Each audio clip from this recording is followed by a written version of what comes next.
golfer. So I was never motivated to play a lot of golf out here.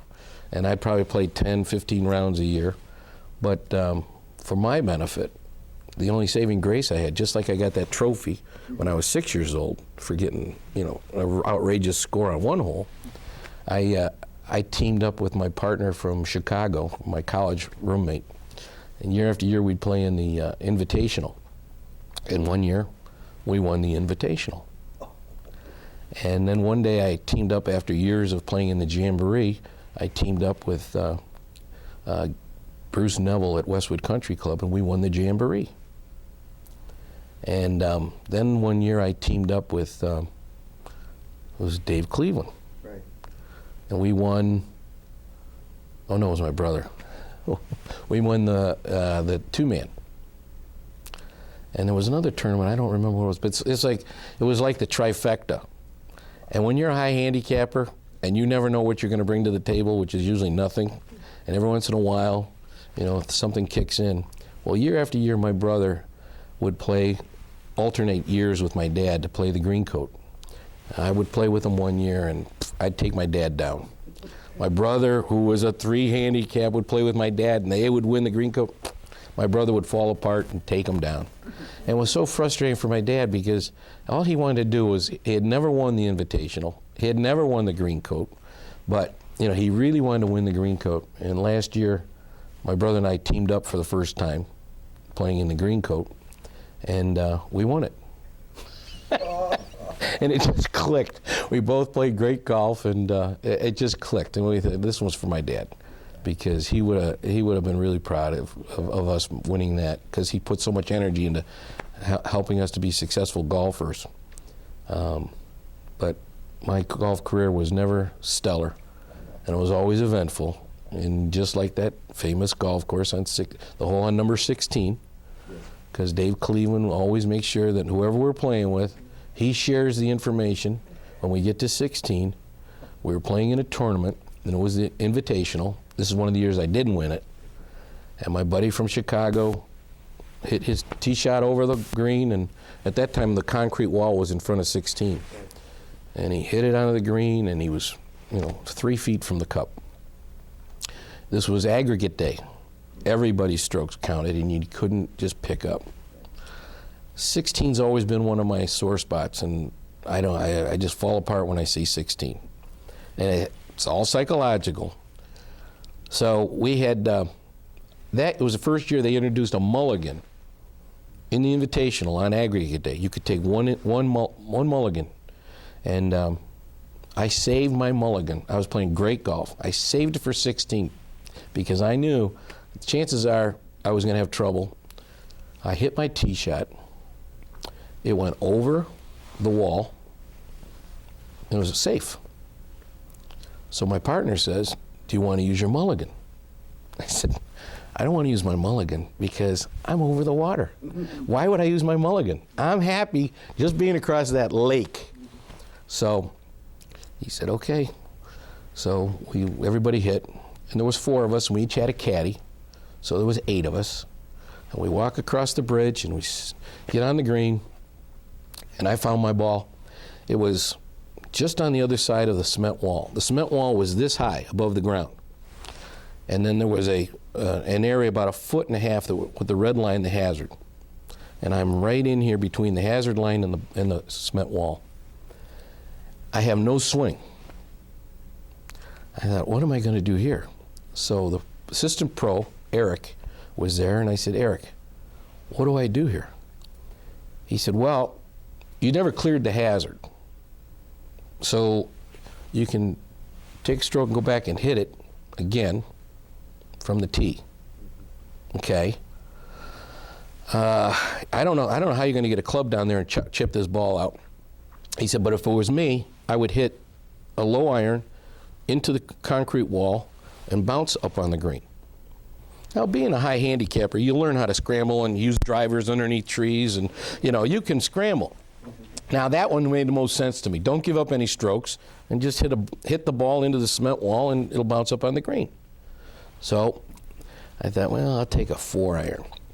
Make sure I keep it low, because the wall is only this high, and And it had a beveled edge on the wall, and I said, I can do this. So I figured out my bank shot. It was almost like a pool shot. And he said, just don't let the ball hit that club twice. So I had to make sure I hit it and pulled my club back. So I hit it, and I pulled my club back. Only that ball went a little bit higher than it was supposed to and hit the bevel on the wall. Instead of hitting here and ricocheting, it hit here and went straight up in the air about 20 feet.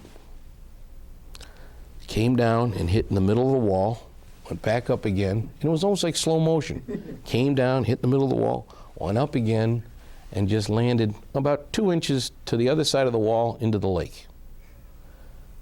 So I said, now what?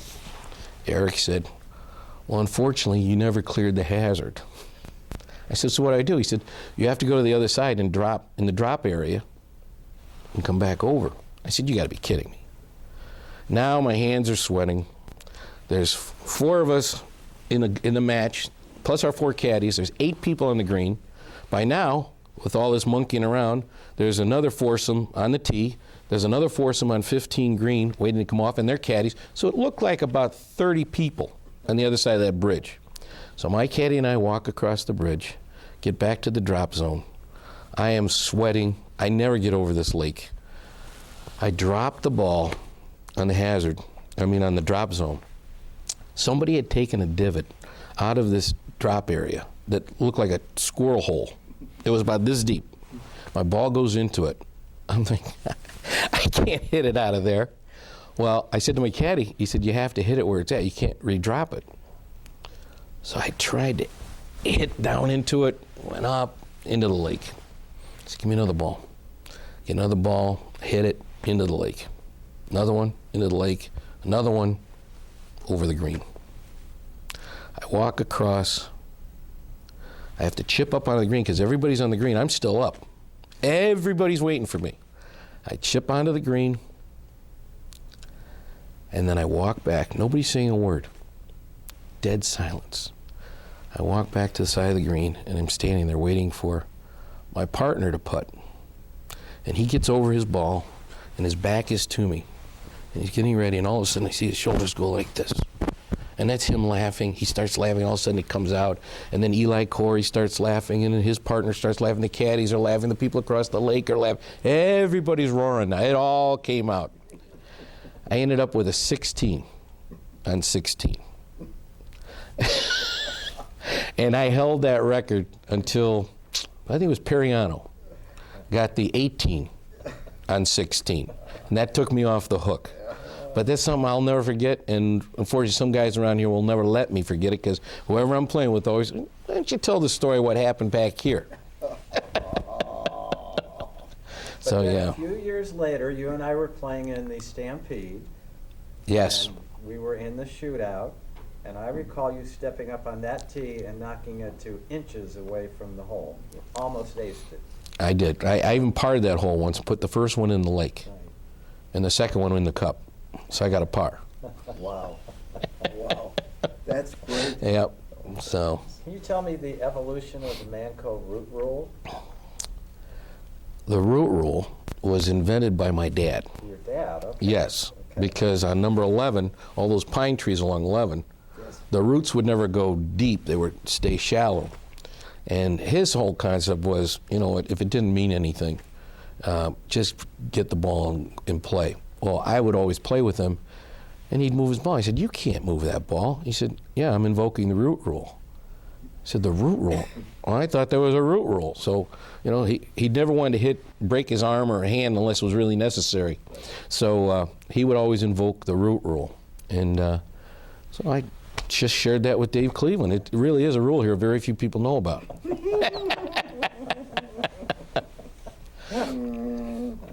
Well, that's a great story. My goodness sakes. Obviously, Jim, you have spent just a number of years out here as a youngster growing up, and now, as a grandfather. And you and Michelle and your children, and now your grandchildren are out here. Do you think about how country clubs have changed from the heyday of when your parents were out here versus what you now experience here as a country club, and comment. What are your thoughts on that? Yeah, I do. It's interesting you say that because I've often wondered, what was it like as a kid growing up? I mean, we weren't allowed to do anything we wanted in these clubhouses, just like today. That hasn't changed. The help is still great. I mean, the people that service us here at Lakewood today are some of the best people, the nicest people, the givingest people, just like they were then. So the difference was, I think, most of the members back in the 50s when we first came here, they were just normal, average people. Most of them were small businessmen. Most of them had their own businesses that they started, and they had the traditional work ethic. They had respect for the family and good values, and so they made the club. They enjoyed the golf, but they made the club special. 4th of July, we'd have fireworks on the driving range. They'd bring in all kinds of fireworks. We'd have hay rides. We would have. They had so many different golf events. They would dress up at Halloween time. They'd dress up in costumes, the men and the women, and play golf. They'd have what they called Hillbilly Day, and everybody would dress up like hillbillies, and they'd go out, and men and women. Now today, I can't ever see anybody at Lakewood Country Club, only a few people maybe, dressing up in outfits. Just good old-fashioned fun. My mom would tell us, who's 95 now and still alive, she would, we'd always have to tell her stories about Lakewood Country Club, what happened on this hole or that hole. She'd go, now what hole is that? Was that number 1? I said, no, that was number 10, Mom. It used to be 1, but now it's 10, and so that's how we would communicate. But she remembers next to number 11, you were talking about where 12 was put in. Yes. Well, next to number 11 was a picnic ground. And they would use that as a picnic ground, so they would have everybody come over and have Sunday picnics, or the women would stop after 11 holes, and they'd have their lunch out there in picnic baskets, and they'd just bring picnic baskets. They were really down-to-earth people. George Herkla, longtime member here, he would tell stories how the farmers would all get together in the area, and they would take turns bringing their gang mowers in and cutting the lawn.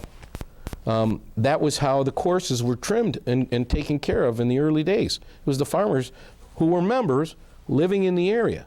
So the people weren't, lawyers and accountants and, corporate VPs of major national corporations. They were just normal, down-to-earth family people that wanted to play golf, enjoyed it, and made this a part of their extended family, extended life. And so the kids at the pool, 98% of them were such well-mannered, respectful kids. They'd always say yes, no, yes ma'am, no, thank you, and very polite.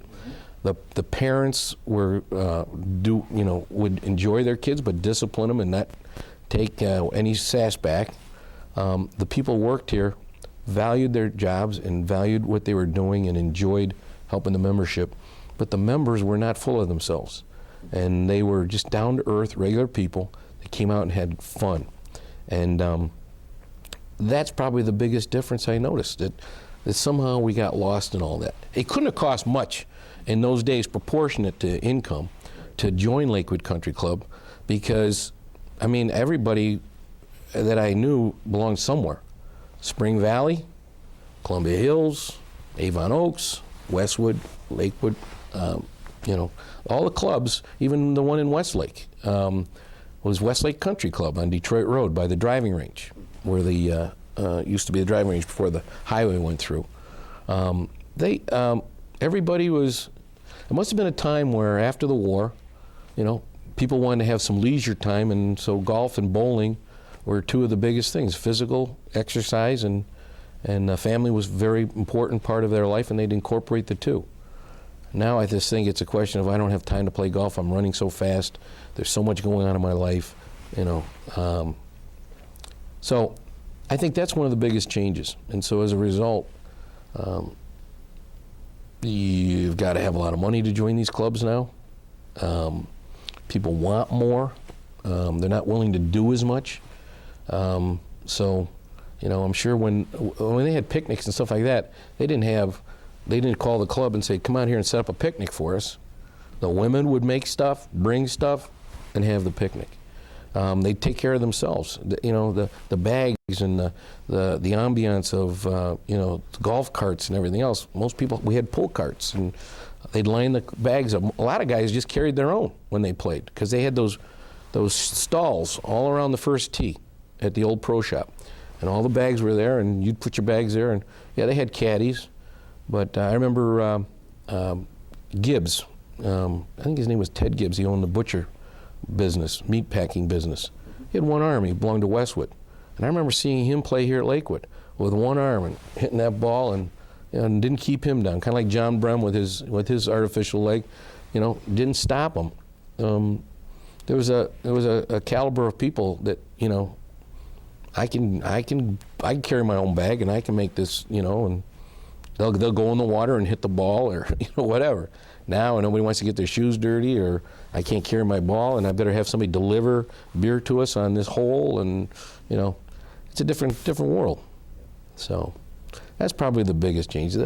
The club still cares, trying to make present the best product they can with the resources available, and that's an age-old problem. But I think if we were to lower our sights a little bit and not expect so much, we'd be able to afford